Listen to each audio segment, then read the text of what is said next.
Kitab Keluaran pasal 5 dengan perikop Musa menghadap Firaun, bangsa Israel makin ditindas. Pasal 5 ayat ke-1. Kemudian Musa dan Harun pergi menghadap Firaun, lalu berkata kepadanya, "Beginilah firman Tuhan Allah Israel, biarkanlah umatku pergi untuk mengadakan perayaan bagiku di padang gurun."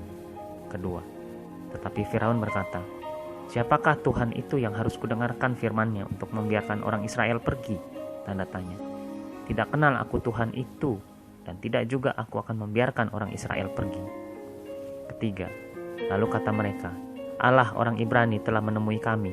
Izinkanlah kiranya kami pergi ke padang gurun 3 hari perjalanan jauhnya, untuk mempersembahkan korban kepada Tuhan Allah kami, supaya jangan nanti mendatangkan kepada kami penyakit sampar atau pedang." Keempat, tetapi Raja Mesir berkata kepada mereka, "Musa dan Harun, mengapakah kau bawa-bawa bangsa ini melalaikan pekerjaannya?" Tanda tanya. "Pergilah melakukan pekerjaanmu." Kelima, lalu kata Firaun, "Lihat, sekarang telah terlalu banyak bangsamu di negeri ini. Masakan aku hendak menghentikan mereka dari kerja paksanya?" Tanda seru. Keenam, pada hari itu juga Firaun memerintahkan kepada pengerah-pengerah bangsa itu dan kepada mandur-mandur mereka sendiri. Ketujuh, tidak boleh lagi kamu memberikan jerami kepada bangsa itu untuk membuat batu bata, seperti sampai sekarang. Biarlah mereka sendiri yang pergi mengumpulkan jerami. Kedelapan, tapi jumlah batu bata yang harus dibuat mereka sampai sekarang, bebankanlah itu juga kepada mereka, dan jangan menguranginya, karena mereka pemalas. Itulah sebabnya mereka berteriak-teriak, "Izinkanlah kami pergi mempersembahkan korban kepada Allah kami." Kesembilan, pekerjaan orang-orang ini harus diperberat, sehingga mereka terikat kepada pekerjaannya dan jangan memperdulikan perkataan dusta.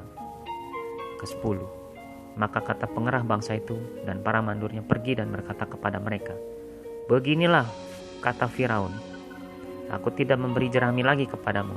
Kesebelas, pergilah kamu sendiri mengambil jerami, di mana saja kamu mendapatnya, tetapi pekerjaanmu sedikit pun tidak boleh kurang. Kedua belas, lalu berseraklah bangsa itu ke seluruh tanah Mesir untuk mengumpulkan tunggul gandum sebagai pengganti jerami. Ke-13, dan pengerah-pengerah itu mendesak mereka dengan berkata, "Selesaikan pekerjaanmu, yaitu tugas sehari, seperti pada waktu ada jerami." Ke-14, lalu pengerah-pengerah Firaun memukul mandur-mandur Israel yang mereka angkat sambil bertanya, "Mengapakah kamu pada hari ini tidak menyelesaikan jumlah batu bata yang harus kamu buat seperti kemarin?" Ke-15, sesudah itu pergilah para mandur Israel kepada Firaun dan mengadukan halnya kepadanya. "Mengapakah Tuanku berlaku seperti ini terhadap hamba-hambamu ini?" Tanda tanya. Ke-16, jerami tidak diberikan lagi kepada hamba-hambamu ini, tetapi walaupun begitu kami diperintahkan, buatlah batu bata, dan dalam pada itu hamba-hambamu ini dipukuli, padahal rakyat Tuanku lah yang bersalah. Ke-17, tetapi ia berkata, "Pemalas kamu, pemalas!" Tanda seru.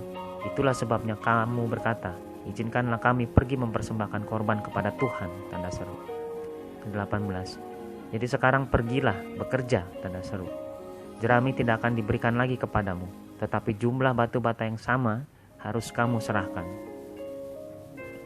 Ke-19, maka mengertilah para mandur Israel bahwa mereka ada dalam keadaan susah, karena dikatakan kepada mereka, "Kamu tidak boleh mengurangi jumlah batu bata pada tiap-tiap hari."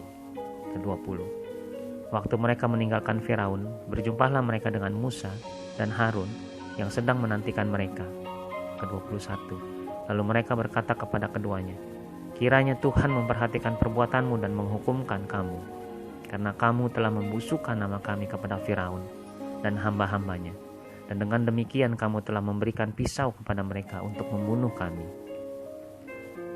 Ke-22, lalu Musa kembali menghadap Tuhan, katanya, "Tuhan, mengapakah kau perlakukan umat ini begitu bengis?" Tanda tanya. "Mengapa pula aku yang kau utus?" Tanda tanya. Ke-23, sebab sejak aku pergi menghadap Firaun untuk berbicara atas namamu, dengan jahat diperlakukannya umat ini, dan kau tidak melepaskan umatmu sama sekali